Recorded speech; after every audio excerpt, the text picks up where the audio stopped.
Halo pemirsa, Anda kembali menyaksikan live Tribun News Update bersama saya Putri Dwi Arini.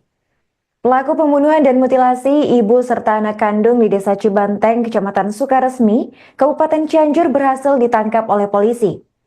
Kasus pembunuhan itu berhasil terbongkar setelah temuan bagian tubuh dan kerangka manusia oleh warga, tepatnya pada Senin 5 Mei 2025 lalu. Menurut keterangan Kapolres Cianjur AKBP Rohman Yongki Dilata, pembunuhan yang dilakukan Yanti terhadap L dilakukan dengan dicekik. Dalam melancarkan aksinya itu, Yanti diketahui dibantu oleh sang ayah bernama Cahya. Belakangan terungkap motif dari aksi pembunuhan itu lantaran pelaku menaruh dendam terhadap korban.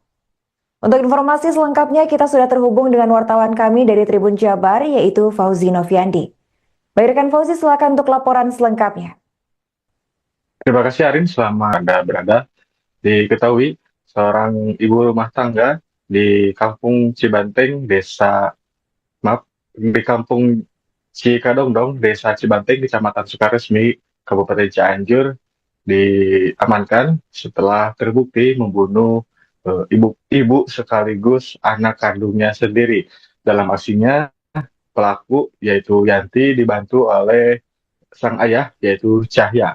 Dalam aksinya tersebut tak hanya membunuh, kedua pelaku ini juga melakukan tindakan kejam ataupun cukup keji, yaitu dengan cara memutilasi beberapa bagian tubuh korban serta membakar juga mengkuliti jenazah yang mereka bunuh.